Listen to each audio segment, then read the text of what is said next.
Welcome to the second part of today's program, and before we continue, we'd like to quickly remind you that all our top stories can be found on our website. That's channelstv.com and on youtube.com/channelsweb. Do visit m.channelstv.com to see us live on your mobile device. You can also download the Channels TV app for Android, iOS, and Windows phones from their respective stores. We'd also like to encourage you to use the eyewitness feature in the Channels TV app. If you have pictures or videos you'd like to share with us, just tap the application on your device, swipe to reveal the eyewitness menu, and follow the instructions. Politics and in the Southwest. The national chairman of the All Progressives Congress, John Oyegun, says the agony and pain of current economic upheaval is not lost on the presidency, as President Buhari is working non-stop to improve living conditions of the people.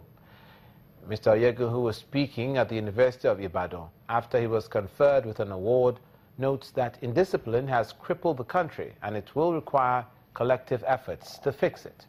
At the same event, Oyo State Governor Abiola Ajimobi says there is a need for government to partner with institutions like the University of Ibadan to change the fortunes of the country. The luncheon and awards ceremony attracted dignitaries and alumni of the University of Ibadan from all walks of life.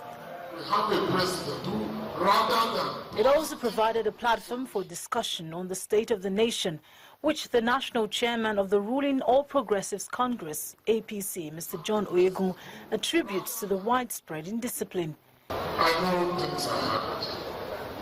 You do not know the agony that what is going on today is inflicting on Mr. President.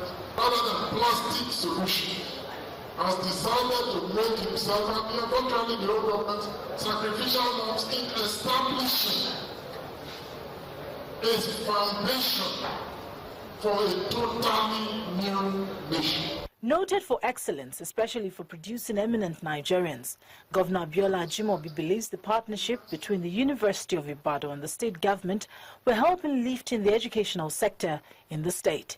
When we started, University of Ibadan contributed technical support in terms of teachers that were supervising and monitoring all our students.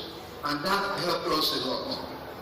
Now we are going to the second phase of that initiative, and we plead that University of Ibadan will support us technically and intellectually.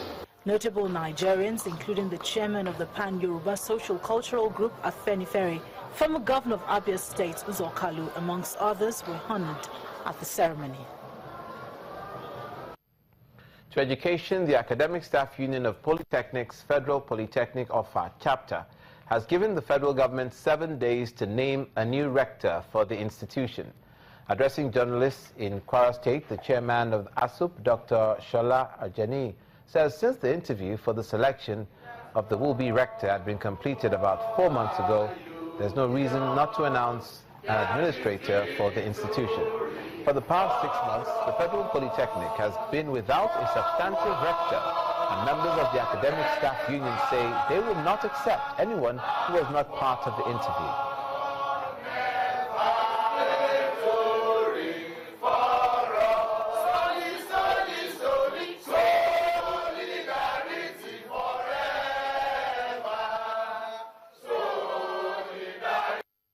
The Congress equally observed that the polytechnic system is abundantly enriched by members of academic staff who have garnered experiences in the administration of polytechnic education, having worked in the system for over 2 decades. This category of academic staff are believed to have understood the terrain of the system more than anybody outside the polytechnic system. The only condition that can bring crisis is when all our members who have been properly and thoroughly screened, interviewed, and recommended are all robbed of the opportunity of serving this institution as rector. ASUP, therefore, demands in a strong time that federal government should announce the name of the new rector for Federal Polytechnic of Offa from among the 3 recommended applicants within the next 7 days. To security, over 300,000 candidates are participating in the physical screening to join the Nigeria Police Force. The exercise is taking place across the 36 states of the Federation, as well as the Federal Capital Territory. The police is expecting to recruit only 10,000 of that number, however. The chairman of the Police Service Commission, Mr. Michael Kiro, says that over 900,000 people applied to join the force when the recruitment exercise began in April 2016. Initially, when we went online for recruitment, 1st of April, that lasted up to 13th of May, candidates were asked to apply online. By 13th of May, we got more than 911,000 applicants. And the computer had to do the screening for us because we found out it was too laborious. At the end of the day, we had about 337,000 people who are qualified for the screen that did now. There are certain things computer cannot do. Computer cannot know whether you have one eye, whether you have bow leg, or where you're on the height, whether your chest measurement not up to size. That cannot be done by computer. These ones are done physically. That is going on now. Anybody who is qualified will not be omitted. Anybody not qualified should not be included.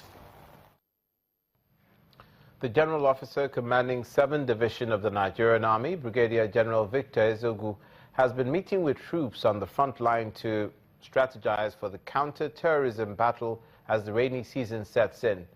The counter-terrorism war, codenamed Operation Lafia Dole, has suffered some sort of setback with rainfall, making some terrain inaccessible.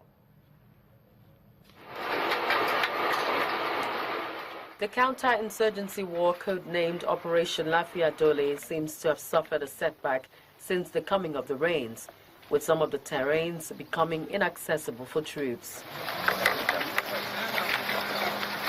The General Officer commanding Division 7 has been seeking collaboration with local hunters with better understanding of the terrains, who voluntarily work hand-in-hand with the Army in some of the remote towns. So please, they should continue, because now that the rainy season is here, what they will do is that they will try to cease operation. So we want to go and look for them inside the forest and keep them inside the forest. What they do. He says the division will provide them with cartridges for their supporting role in the war. Troops in some of the areas are, however, weary of their continued stay in beats without adequate rotation. The pride of winning the war and liberating lost territories is gradually giving way to frustration and apathy. Something is happening to this unit, especially this 114 battalion, that you soldiers and officers will feel like whether we have commit under your command or the army headquarters, you don't know. When you look at the formation of this unit right from the beginning, we are 600 plus from Jaji to this theater. When we enter here, due to the casualty and the wounded soldier, we've been reinforced. Firstly, we've been reinforced with the task force Mike for Uber.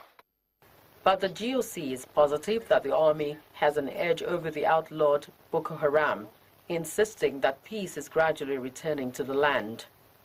Casualty rate has dropped in my division, but enemy casualty rate has tripled and quadrupled. So, if you allow me to say, I say that particular aspect of the war, fighting, will have an upper hand against the enemy. Why I say that peace is remaining for us to win is because, much as I'm satisfied that peace is returning to some areas, there are still some other areas that we don't have our citizens back in those places.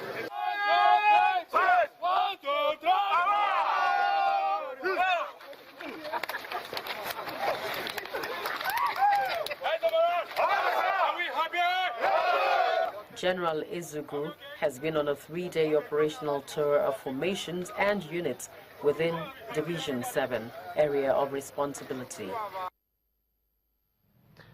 The Nigeria Erosion and Watershed Management Project issues guidelines on how to combat erosion in those areas so affected. That's next on News Across Nigeria.